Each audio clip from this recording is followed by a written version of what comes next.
Voltamos a estar consigo para mais um Bíblia Fala, nesta terça-feira, para que continuemos a conversa que ontem começámos, mas que não a terminámos, nem vamos terminar tão cedo. Vamos estar durante aqui algumas semanas a falar sobre Pedro e sobre aquilo que ele escreveu na primeira e segunda epístolas com o seu próprio nome, Epístolas de Pedro. Eu convido a abrir a sua Bíblia em Mateus capítulo 16. Vamos ler novamente uma passagem que não é escrita por Pedro, mas que fala de Pedro, porque esta semana vamos falar um bocadinho sobre este homem e vermos as características deste homem. Capítulo 16 de São Mateus, do primeiro Evangelho do Novo Testamento. Temos aqui São Mateus, capítulo 16, para lermos do versículo 13 ao versículo 17. Diz que, tendo Jesus chegado às regiões de Cesareia de Filipe, interrogou os seus discípulos, dizendo: Quem dizem os homens ser o Filho do Homem? Responderam eles: Uns dizem que é João, o Batista, outros Elias, e outros Jeremias, ou algum dos profetas. Mas vós, perguntou-lhe Jesus, quem dizeis que eu sou? Respondeu-lhe Simão Pedro: Tu és o Cristo, o Filho de Deus vivo? Disse-lhe Jesus: Bem-aventurado és tu, Simão Barjonas, porque não foi carne e sangue quem te revelou, mas meu Pai que está nos céus. Pedro, que significado podem ter estas palavras que, no fundo, Jesus trocou com Pedro diretamente? Como é que nós podemos avaliar estas palavras desta conversa? Primeiramente foi com todos os discípulos, mas depois de uma forma muito personalizada com Pedro. E depois, a seguir a este diálogo, a seguir aos versículos que lemos aqui, no fundo esta conversa ainda continua e ainda parece que se aprofunda mais, mas a ênfase de facto que nós queremos dar aqui é esta ideia de, depois de Jesus fazer esta pergunta, naturalmente, não sei se uma pergunta retórica, nesta história está um pouco em aberto se quando Jesus pergunta aos discípulos quem é que dizem as pessoas que eu sou, se de facto era uma pergunta real. Portanto, é lógico que os discípulos tinham famílias, tinham amigos, primos, estariam mais integrados, digamos assim, na sociedade, talvez até do que o próprio Cristo estava, até pela figura e autoridade que ele representava. Essa liderança normalmente afasta um pouco as pessoas, não é? Em termos daquela intimidade. E, portanto, a pergunta poderia ser genuína no sentido de perceber que comentários eram feitos. Embora alguns elementos também aqui nos ajudam a pôr a hipótese da pergunta ser claramente retórica. Era apenas uma forma de pôr os discípulos a perceber que há diferentes formas a pensar sobre a maneira como as pessoas o veem, ouviam a ele, Jesus, para chegar depois à pergunta que de facto lhe interessava fazer aos discípulos, que é: e vocês? Quem é que vocês dizem que eu sou?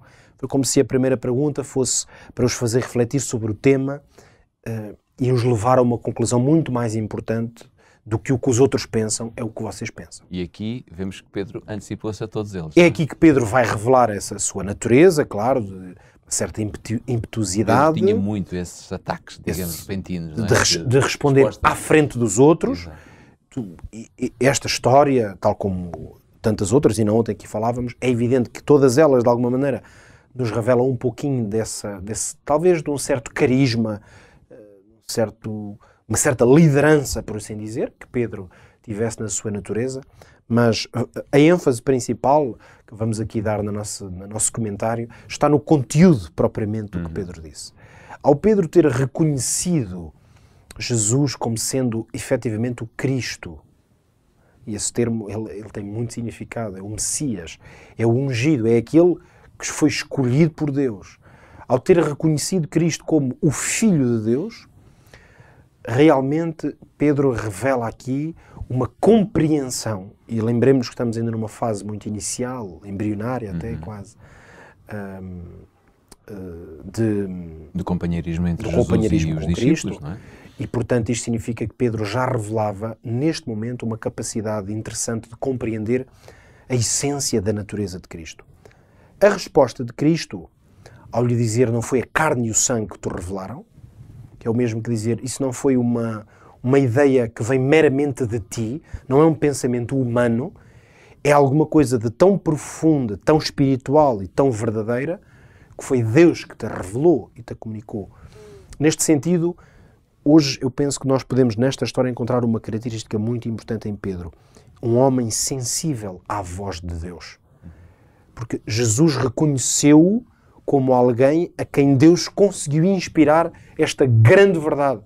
Poderíamos mesmo dizer esta verdade fundamental, não apenas para eles, embora naquele contexto fosse absolutamente central, mas na história do cristianismo, podemos dizer que uma das grandes verdades centrais é de que Cristo não foi apenas um homem.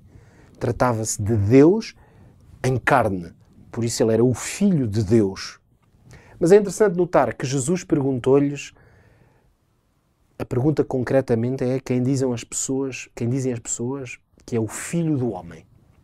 Uma vez que esta era a expressão que Jesus usava com muita frequência, de longe a que ele mais usou para se referir a si próprio, atribuindo-se, portanto, um título. E não temos agora tempo para explorar o que é que poderá significar e todas as implicações do título Filho do Homem.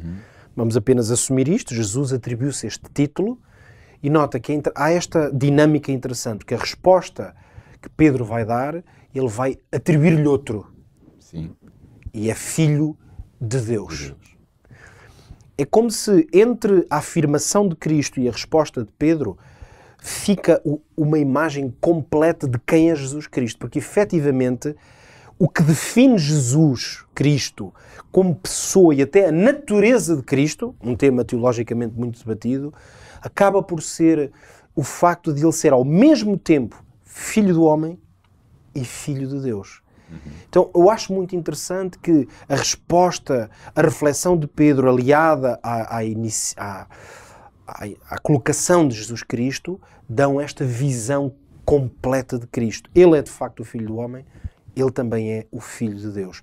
Ora, Jesus vai então reconhecer Pedro como alguém que foi capaz de receber inspiração de Deus e ter um coração e uma mente sensíveis a esta grande verdade.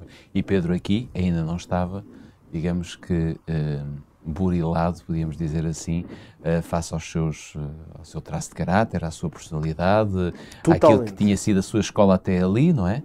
Mas a sensibilidade que ele tinha para ouvir a voz de Deus foi tudo que era, ou é tudo o que era necessário para que Pedro tivesse esta resposta dada a Jesus, não é? E sabes que isso que estás a dizer leva-nos, no fundo, a tirar uma conclusão uma aplicação para a nossa vida que eu acho que é talvez muito relevante aqui.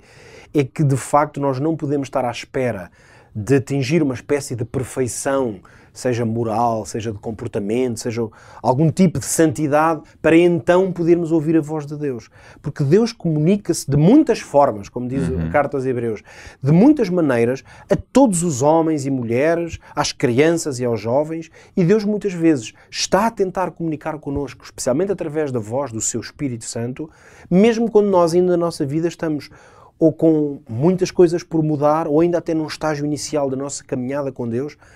Nós não podemos esperar atingir um certo estatuto. Nem Deus espera. Nem Deus espera por esse estatuto para comunicar-nos a sua vontade. Eu diria que é na medida em que nós vamos ouvindo, percebendo que Deus está a comunicar-nos a sua vontade, pode ser através da palavra, pode ser através de alguma coisa que ouvimos, através dos pensamentos que temos. É na medida em que nós vamos respondendo positivamente a esses apelos que Deus nos faz, é que nós podemos crescer. Claro. Pedro estava claramente longe ainda de ser um homem de maturidade espiritual, mas isso não impediu que o Senhor Jesus tivesse dito que essa grande verdade foi Deus que te revelou diretamente. Por isso, há como que uma esperança e até uma inspiração para nós, se ainda nos sentimos na nossa fraqueza em muitas áreas da nossa vida. Isso não significa que Deus não esteja, neste momento preciso, a tentar comunicar-nos a sua vontade. E quanto mais ouvirmos, mais depressa vamos conseguir ultrapassar essas lutas e crescer e amadurecer. Ora, aqui está uma boa forma de encerrarmos mais um Bíblia Fala de hoje, com esta esperança, com esta certeza de que Deus está muito atento àquilo que é o nosso coração e a forma como é que ele se encontra, e quando temos um coração receptivo àquilo que Deus nos quer dizer, ele não perde tempo, ou ele não está, digamos, à espera de uma melhoria significativa para depois então comunicar-nos aquilo que ele entende ser o melhor. Que possa ser este também o seu princípio de ter um coração receptivo à influência da da presença de Deus na sua vida, para que Deus possa também dizer-lhe as coisas belas que a vida tem e que você possa usá-las como testemunho vivo da sua fé e do amor que tem por Jesus. Voltamos amanhã, neste mesmo horário, aqui na Rádio RCS e também no Hope Channel. Fique bem, até amanhã, se Deus quiser.